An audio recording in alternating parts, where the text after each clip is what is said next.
Hello, folks. My name is Nathaniel Whitestone of A Fairer Society, and more importantly, today, also one of the co-founders of the Healthy Power Alliance. And I'm here with my colleagues, mentors, and old friends, John Buck and Pete Burden. Pete, would you like to introduce yourself? Well, we've said all needs to be said. No, I'm Pete Burden. What do you mean? Do you want to know more about Well, me you and the you work I were do or a something? you were a co-founder of the Healthy Power Alliance back in 2014, I believe, Uh-huh. along with John, myself, Tracy, Michelle, a bunch of other really fantastic people. And Hmm. in fact, you introduced me to several of the people that have been really essential in that. I've been telling people for a few years now that I brought Sociocracy to the UK in 2007 when I started working with John and started doing trainings in the transition movement. But I remember when I first met you, seeing a copy of John's book on your shelf, and that you'd been Hmm. mentoring some, there have been some people you'd been mentoring where you've been offering sociocracy to them in some form. Hmm. So, you are an OG, which is in this case not an original gangster, but an original healthy power practitioner. But the it doesn't Okay, work so thank well. you. Uh, but the so yeah, I'm just doing the intro for you because to illustrate what it is that I'm talking about. So you've been doing the sort of mentoring transformational leaders for decades now. And every time I meet somebody in the field, I find that they're connected back to you, at least here in the UK. Hmm. Yeah, it's nice to hear. And I'm not going to do all of that again, but thank you. And a few inaccuracies, I'm sure, but we can live with those. But it's very nice to be here. And John, you've been my mentor for all of that time.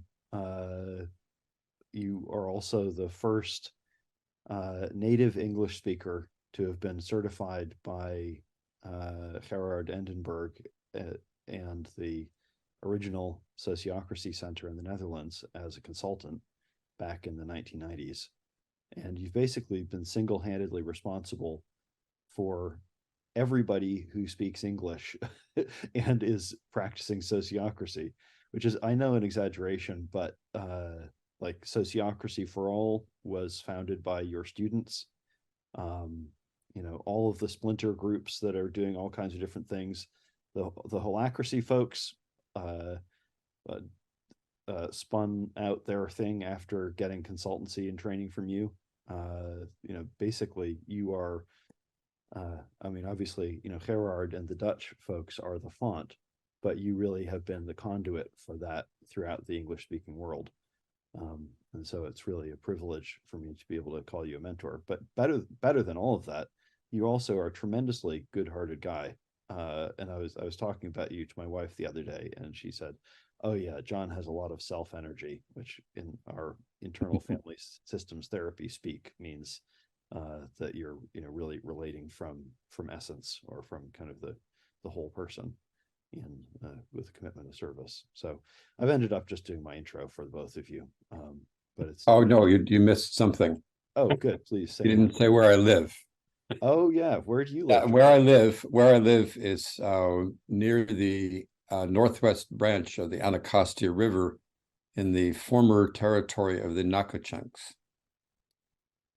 Mm, Didn't say what Western political thing. I just introduced myself as a Native American would.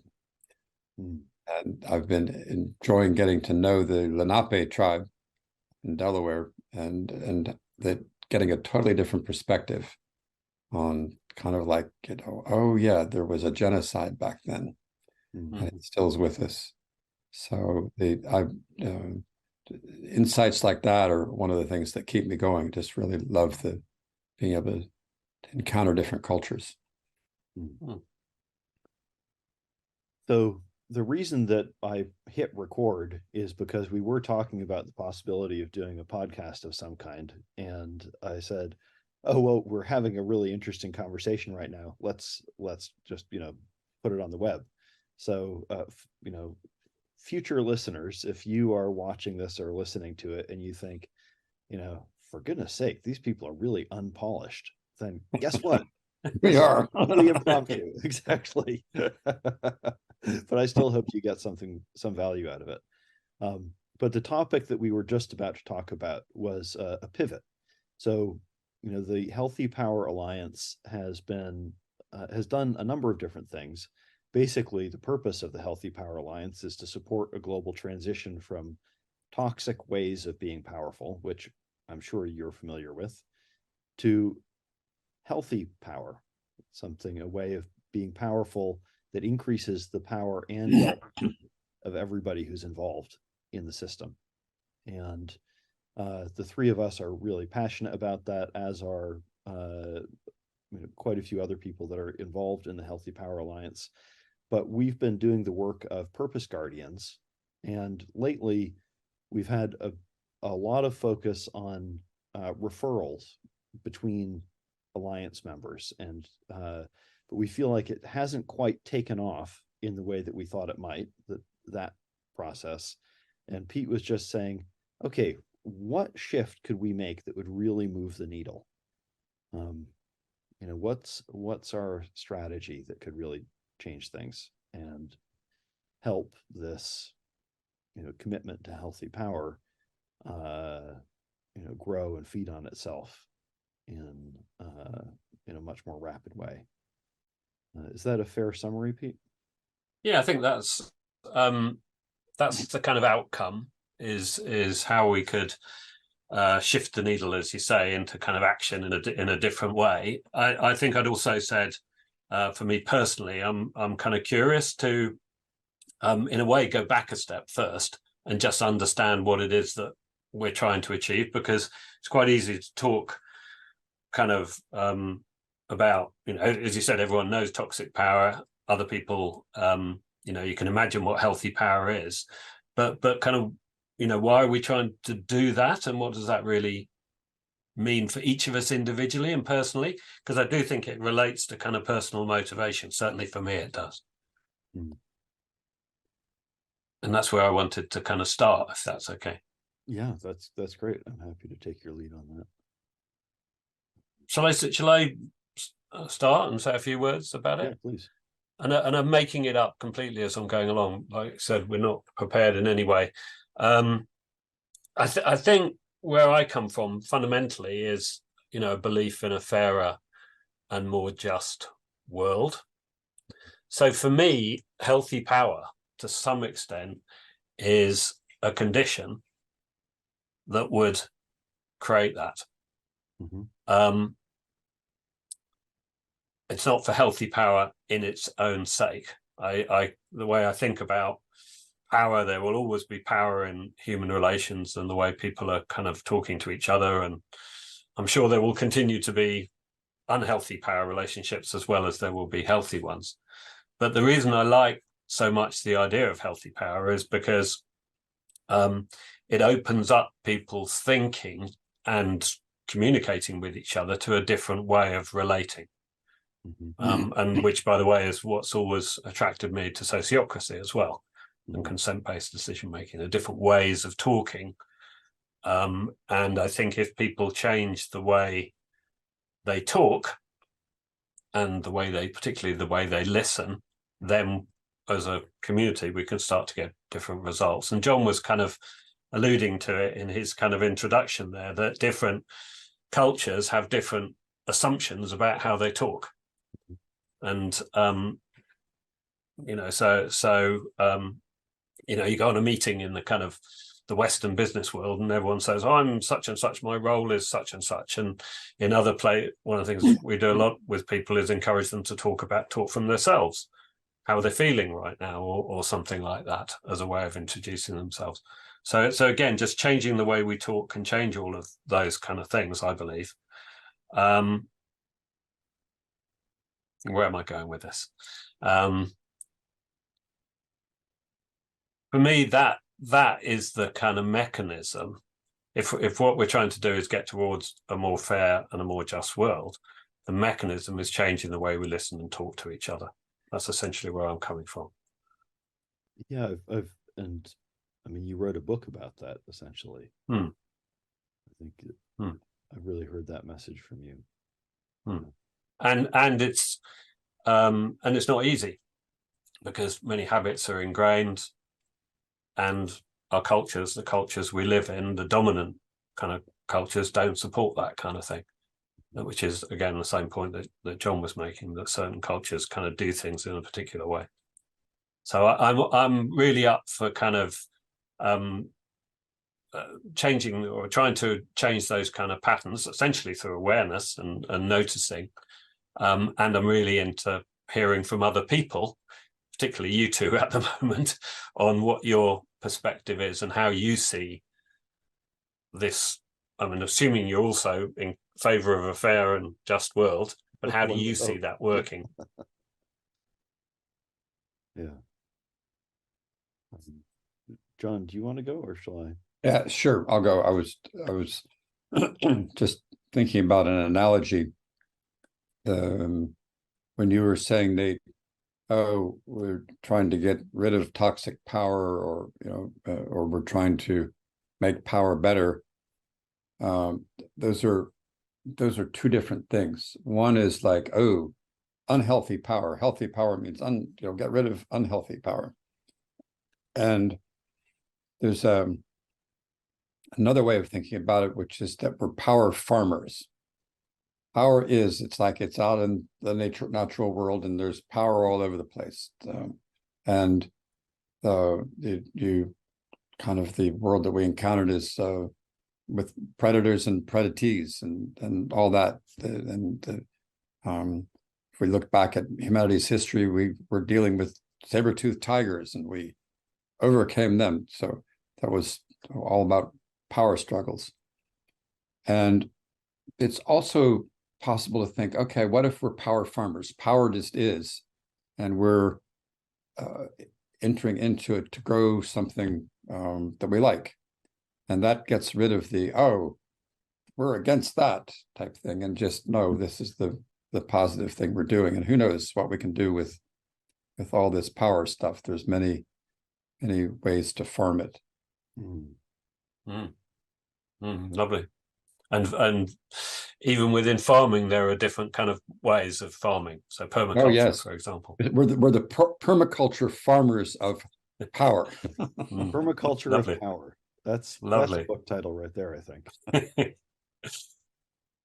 And John, then how, I totally get that. And then is that essentially what you do in your work? So in bringing it, and have been doing over all these years, bringing in sociocracy and so forth, as Nate described?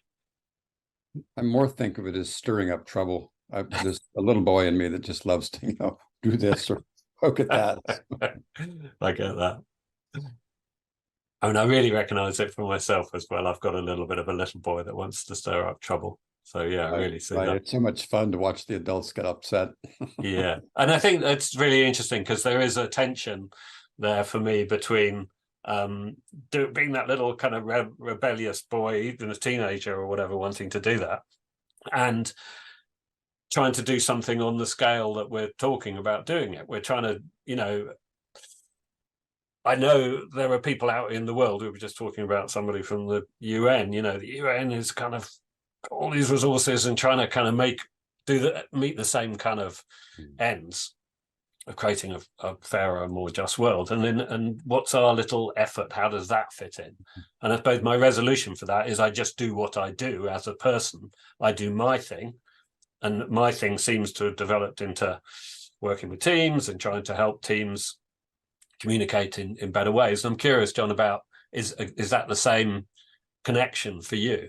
Yeah, to your work? I'm, of course, getting close to being done with writing a book called Governance from Below: Can Children Lead the Way? And we've all got an inner child in us, and where's that taking us? And so right, the children can see things that adults can't. And the thesis of the book is that it's there needs to be mutual leadership. That adults need to be able to hand the bread at the table over to the child and actually follow the child, and then take it back when it needs to come back, but genuinely take leadership from the child, the little kid out there and the little kid inside themselves both. And so I'm writing that with a former UN person also. He's very interesting. He's from Cameroon. I've learned a lot about Bantu culture. Mm-hmm. And so that's been a nice adventure in itself. So I guess that's what I realized my child stirring up trouble analogy is coming from all that thinking we've been doing. Mm. Mm. So it's good. Thinking childishly is good. Mm. And this is maybe my projection, but I imagine you also think big picture and big scale at times. Is that right? Yeah, that guy's in there too. Uh-huh. Part of the same internal family, Yeah. perhaps. Uh-huh. And when, therefore, where do you see healthy power then? Is healthy power an initiative of the kind of child, or is it of the Healthy bigger power thinker? healthy power is kind of everybody's goal or what they want. But the goal is, in my mind, not getting rid of toxic power, but enjoying growing it and see what we can do with it, and kind of the block of toys that we can put up, and what do we do with that, or let's build a tree house out back, and that's healthy power as opposed to focusing on getting well or something. Okay, but what I take from that is you're enjoying the process of just experimenting and putting things out and trying things on a day-to-day kind of scale, moment by moment kind of scale. Yeah, and I can get that too. I can see that. And I think for me, what happens is the big picture person there's also a big critical person that goes, oh, it's not enough. You're not doing enough. I have that as well. What about you, Nate? Where are you with this? Oh, well, I guess my big thinker part is definitely a stronger influence for me, at least in this conversation. Although I really love the invitation to sort of see it all as conversation, or, to sort of be led by my child parts, which I feel are both really valuable. And, and to sort of disrupt how we're thinking. I mean, just look at us, the whole thing of the, weird people, Western, educated, industrialized, rich, and democratic. So we're not only weird, but weird old white guys. And so just because we're in love with a diverse world and are led by it, doesn't erase that fact.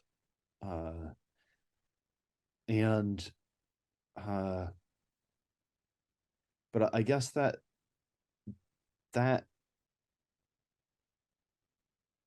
so we're part of this movement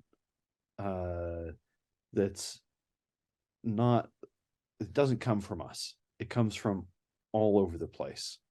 And one part of it that's very influential for me, and to some extent, I think for all three of us, is this neighborhood parliaments movement.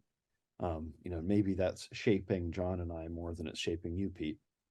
But I know you've been exposed to it. And so that neighborhood parliaments movement comes out of Southern India. And it, that movement itself is a result of the intersection of the liberation theology movement of, in Latin America, and the Gandhian sort of village Swaraj, or self-reliance movement of, from India, and more recently, sociocracy. And it's been profoundly transformative in Tamil Nadu and Kerala. People talk about the Kerala miracle, and this is directly a result of that movement. And it involves youth leadership, and now John's been mentoring the Provisional World Children's Parliament as an adult supporter for years, and occasionally I've been pulled in to help out. What am I trying to say? There are these visions for large scale change that people have been brewing up for years. Gerard Endenberg, founder of Sociocracy, had this sort of world vision. Lots of people have these world visions, and the problem is with world visions is they can become totalitarian. They're looking at the whole or the totality, but they erase the parts and injure the parts in order to get to some kind of a positive future utopia, which by definition we can't ever get to, because the U in utopia means nowhere. So, no place. You can never get to utopia. So sacrificing people to get there is a really bad move. But these movements recently, the eco-village movement, the neighborhood parliaments movement, some the cooperative movement. Exactly. I was just going to say that, they're movements where it's people understand that it's not okay to sacrifice either the parts or the whole. We have to nourish both the parts and the whole. We have to protect the parts from the totalitarian stuff, but we also have to protect the whole from the libertarian stuff. You can't just grab all the money for yourself and assume that the market will sort things out. And I first kind of really got into the world of large scale work as part of the eco-village network, the eco-village movement in North America. And I feel like my whole adult life, I'm sort of riding this wave. And so when you ask me, like, how do we move the needle? Where do we go next? My mind immediately goes to the work that we're doing with Sonic, SONEC.org, Sociocratic Neighborhood Circles, which is a translation of this neighborhood parliaments movement into European and North American context, institutional context. Like, how do we use things that we know work in Europe and North America to do the kinds of holistic community development that have worked really well for people in, Southern Asia.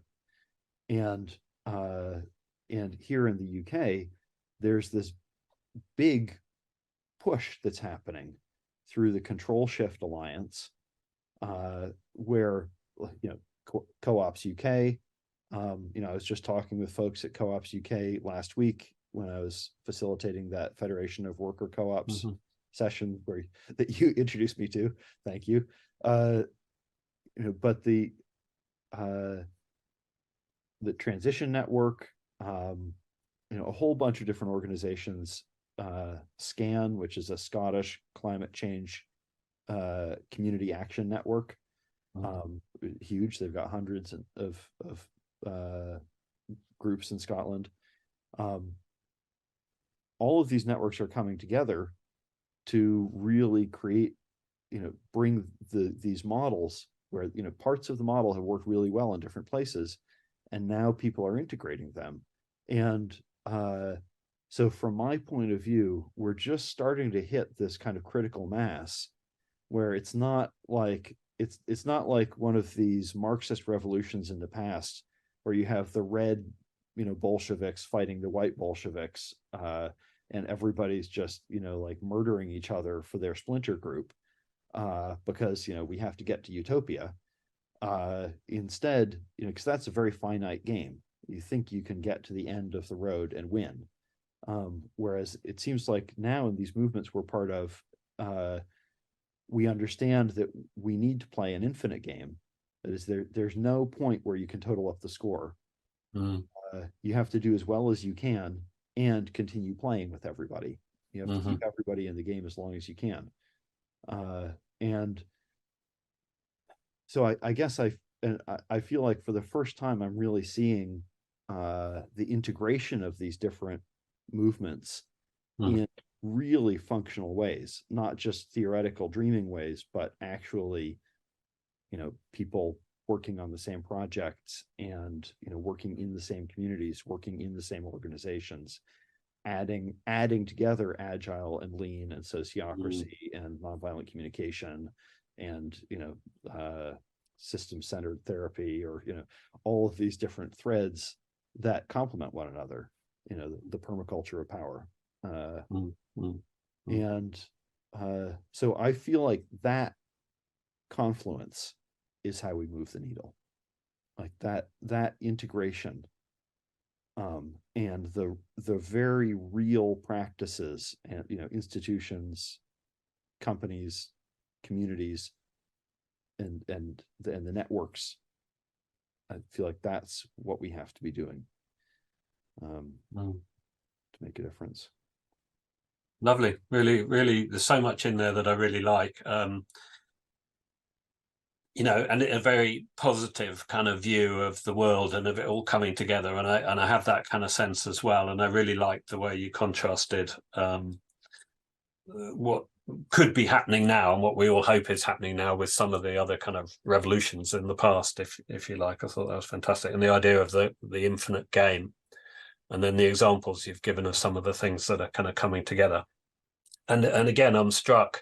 It's also really helpful, as you said, in terms of finding a next step, because there is the big picture, and then there are these small practices, the small things we actually have to do. And so when we go, we are part of, as very small individual part of a population of 7.5 billion or whatever it is, there's our own little individual part, isn't there? And I think that's where I go back to. I have the big picture, and then I come back to myself, and I know the work that I need to do in order to then bring those practices out into the immediate group around me. And even, having a meeting with two people that I know and love is a little stressful for me always, because there are ups and downs and all of that kind of stuff. So it's a daily, moment by moment kind of practice, dealing with all the normal stuff of life, and then trying to find a way to just do that. And then, as you say, step out ever so slightly a little bit further into some of these other things. So I have a suggestion, Pete, to your question which is, imagine that the three of us are 5, 6, 7 years old, and we live in the same neighborhood, and we're in a neighborhood where we can be feral kids a little bit. We can. So we all have agreed to wake up at 6 a.m. before the parents are up, and we've gotten together in your backyard, and we've decided that, and the world out there is these big institutions and little things and stuff going on, but there's some funny thing, and if we climb their fence and get into their back, the junkyard, there could be some really cool stuff. And so they and we're in your backyard, and so where do we go next? What would be fun to poke into? Maybe these podcasts are one thing, but does that stimulate you? Yeah, no, it's lovely, really lovely. In my feral childhood, I would do exactly that, and we would go off and we would climb trees. That was the big thing. We would find the biggest tree and get up to a ridiculous height. Our parents had seen us, they would have died, I'm sure. But yeah, absolutely. That's a lovely way to think about it. And then just keep experimenting in a very agile way and see what and that was the other word. Thank you, because the other word I wanted to bring back from what Nate had said was just the value of learning as we go through this. And I mean, really, real learning, not intellectual learning, but learning at a kind of bodily and a gut level as we experience difficult things and come out the other side. So yeah, that's lovely, John. Yeah, I just want to say this thing about the learning, which is the importance of being willing to be changed. And so like, like both of you, I teach people how to learn, and I teach people, how to listen and how to look inside themselves and to work in themselves. But when I'm showing up as an expert, it's a really safe place to be, because I'm powerfully acting on the people I'm in relationship with. And, I know that I'm caring and generous, and, I've had these experiences. And so like, so it's really easy for me, basically.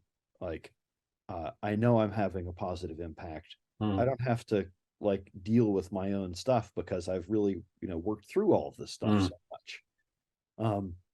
But as we're expanding our impact, and I'm really experiencing this, I mentioned about the Control Shift Alliance, and some of the stuff that we're doing in a community of practice there. I've been getting feedback about class recently, and about how some of my language is inaccessible, and people saying, well, that's not for me, that language you're using is not for me. And I'm a working class person, the language you're using is not accessible to me as a working class person. And if I bring this back to my community where we're working on this stuff together, and I use this language, it's going to be inaccessible to them. Like, and that's that immediately puts this whole thing of like, oh, well, is my practice of power toxic here? Is and I guess partly, like, I'm not denying the existence of evil. There obviously there's evil in the world. What I'm saying is that the evil, like, everybody screws up and does damage from time to time, but the evil happens when people are trying to avoid the feedback, when people are trying to use their power to be immune to blowback from the results of their powerful actions. And one of the reasons I love the Lord of the Rings trilogy is because of Tolkien. This is Tolkien's conception of good and evil. Like, the good characters are all willing to change and die, and the evil characters want to use power to be immune to change. And immortal. Yeah, exactly. That even those characters who you might think of as being immortal, like the elves and whatnot, are mortal, and they choose to go into the West, and and to transform, and effectively pass away. And anyway, sorry, a little detour into nerdy fantasy land, but I feel like